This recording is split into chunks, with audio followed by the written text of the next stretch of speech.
এতই যদি তোমাদের দরদ হয় তো তোমরা প্রথমেই কেন সই করলে না ভাই? যেই জুলাই সনদ বিএনপি সই করে এসেছে সেই জুলাই সনদের প্রত্যেকটি অক্ষর, প্রত্যেকটি শব্দ, প্রত্যেকটি লাইন ইনশাআল্লাহ আমরা বাস্তবায়ন করব। আমরা দেশবাসীকে পরিষ্কার ভাবে আবারও আজকে এই জনসভায় দাঁড়িয়ে পরিষ্কার ভাবে আমি আপনাদের সামনে এবং এখানে মিডিয়া আছে, মিডিয়ার মাধ্যমে সমগ্র দেশের মানুষকে বলতে চাই পরিষ্কার ভাবে, যেই জুলাই সনদ আমরা সংসদের দক্ষিণ প্লাজায় ডক্টর ইউনূস যখন দেখেছিল সনদ সই করার জন্য, সবচেয়ে প্রথমে বিএনপি গেছিল, বিএনপি জুলাই সনদ সই করে।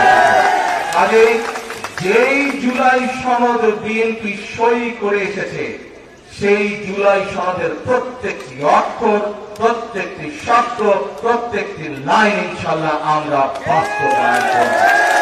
বাংলাদেশের জনগণ বিএনপিকে দায়িত্ব দিয়েছে দেশ পরিচালনা করার জন্য।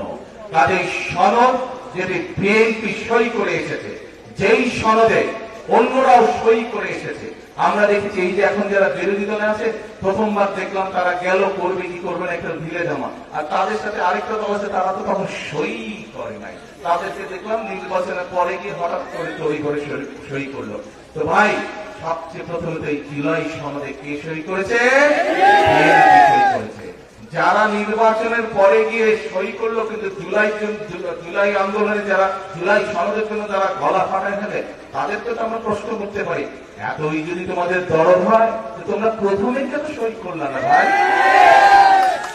প্রিয় ভাই বোনেরা, একটু আগে বলেছি, আবারও পরিষ্কার বলছি, বিএনপি ইনশাআল্লাহ যেই জুলাই সনদে সকল রাজনৈতিক দল সই করেছে, বিএনপি যেই জুলাই সনদে সই করেছে, যেই জুলাই সনদ সংসদের দক্ষিণ প্লাজায় অনুষ্ঠিত হয়েছিল, অনুষ্ঠান করে যেই জুলাই সনদে সকল রাজনৈতিক দল সই করেছে, সেই জুলাই সনদ ইনশাআল্লাহ বিএনপি বাস্তবায়ন করবে, এরকম নষ্ট হয়।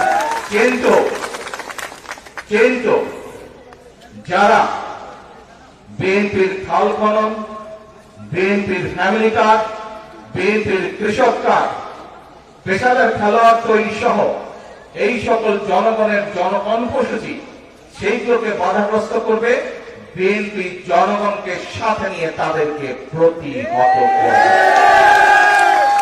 কাজে আসুন, আজকে আমাদেরকে সজাগ থাকতে হবে, আজকে আমাদেরকে সতর্ক থাকতে হবে, কারা স্বৈরাচারের ভূত কাদের উপরে আবার ধীরে ধীরে আসর করছে, কারা আবার দেশে অরাজকতা তৈরি করতে চাচ্ছে।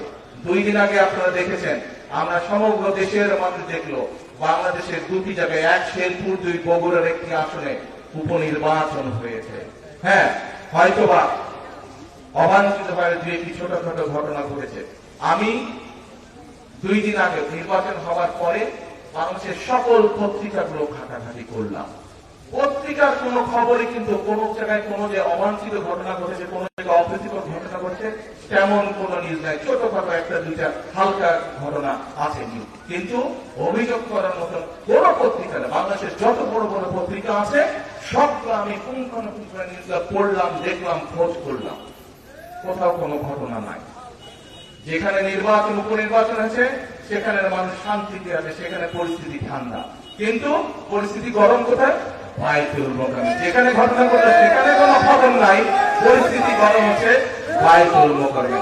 তারা পরিস্থিতি ঘোলাটে করার চেষ্টা করছে, নিশ্চয়ই সেটি আপনাদের অজানা নয়। অজানা আপনাদের? অজানা নয়।